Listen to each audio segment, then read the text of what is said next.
Η αρχαία Νεμαία ευρίσκεται σε μια μικρή έφορη κοιλάδα στις ανατολικές παρυφές των Αρκαδικών βουνών. Η κοιλάδα φημίζεται για το βραβευμένο κόκκινο κρασί της. 2.500 χρόνια πριν αντιχούσε από τις ζητοκραυγές χιλιάδων ανθρώπων που επισκέπτονταν τις αθλητικές της διοργανώσεις. Οι διοργανώσεις είχαν ως επίκεντρο το ναό του Νεμείου Διός. 3 κολόνες του άντεξαν όρθιες από το 330 π.Χ. μέχρι σήμερα. Οι Νέμεοι αγώνες αποτελούσαν μέρος του αρχαίου κύκλου πανελληνίων αθλητικών εορτών, που περιελάμβανε και τα πίθια των Δελφών, τα Ίσθμια και τους περισσότερο γνωστούς σήμερα αγώνες της Ολυμπίας.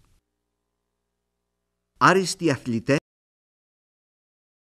θεωρούνταν εκείνοι οι οποίοι νικούσαν και στους 4 αυτούς πανελληνίους αγώνες. Η Νεμαία είναι και η πατρίδα του πρώτου άθλου του Ηρακλή, που πάλεψε νικηφόρα και έπνιξε το τρομερό λεοντάρι. Το Πανεπιστήμιο της Καλιφόρνια στο Μπέρκλι, στην προσπάθειά του να εξιχνιάσει την ιστορία της Νεμαίας και των αγώνων της, ξεκίνησε το 1973 αρχαιολογικές ανασκαφές, οι οποίες συνεχίζονται και σήμερα. Οι ανασκαφές έφεραν στο φως χιλιάδες ευρήματα, πολλά οικοδομήματα όπως λουτρά, ξενώνα, οίκους και μια βαθιά αντίληψη των νεμαίων αγώνων, την καταστροφή των αθλητικών εγκαταστάσεων και την απομάκρυνση των αγώνων από την Νεμαία για αρκετό αποτέλεσε το θρησκευτικό κέντρο των αγώνων. Οι 3 όρθιες κολόνες μαζί με τις άλλες 31 που είναι πεσμένες στο έδαφος αποτέλεσαν για αρχαιολόγους, αρχιτέκτονες και μηχανικούς ένα μαγνήτη, μια πρόσκληση για αναστήλωση. Και έτσι το 1999 η αναστήλωση του ναού του Νεμείου Δεός ξεκίνησε. Οι αναστηλωτικές εργασίες συνεχίζονται και σήμερα, προσφέροντας την κατανόηση σε βάθος αρχαίων κατασκευαστικών μεθόδων. Επιπροσθέτως, οι ανασκαφές στον περιβάλλοντα χώρο του ναού συνεχίζουν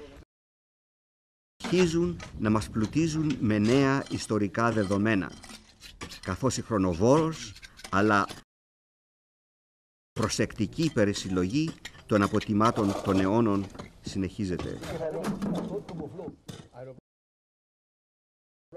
Ο ναός και ο ιερός του περίβολος δεν είναι οι μόνες ανακαλύψεις του Πανεπιστημίου της Καλιφόρνιας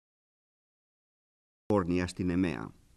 400 περίπου μέτρα νότιο-ανατολικά του ναού ευρίσκεται το στάδιο στο οποίο διεξάγονταν τα αγωνίσματα.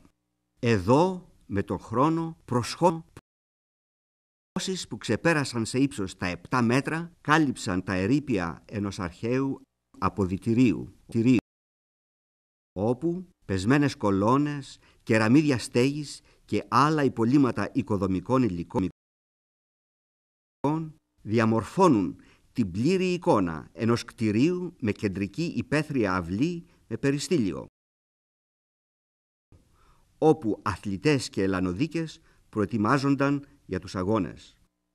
Εξίσου συναρπαστική με την έβρεση αυτού του πρώτου ταυτισμένου αρχαιοελληνικού αποδυτηρίου είναι και η συγκινητική ανακάλυψη της στοάς που συνέδεε αυτό το αποδυτήριο με τον στίβο του σταδίου. Η στοά, μόλις που ξεπερνά σε μήκος τα 36 μέτρα, διατηρείται σε καλή κατάσταση και δίνει την αίσθηση της ανυπομονησίας των αρχαίων αθλητών να εισέλθουν στο στίβο. Ιδιαίτερα σε όποιον προσέξει αρχαία χαράγματα αυτών των αθλητών στους τείχους της διόδου. Το στάδιο, επίμικες και στενό, αποτελεί τυπικό δείγμα αρχαίου αγωνιστικού χώρου για αγώνες δρόμου. Ακόμα από το στάδιο της Νεμαίας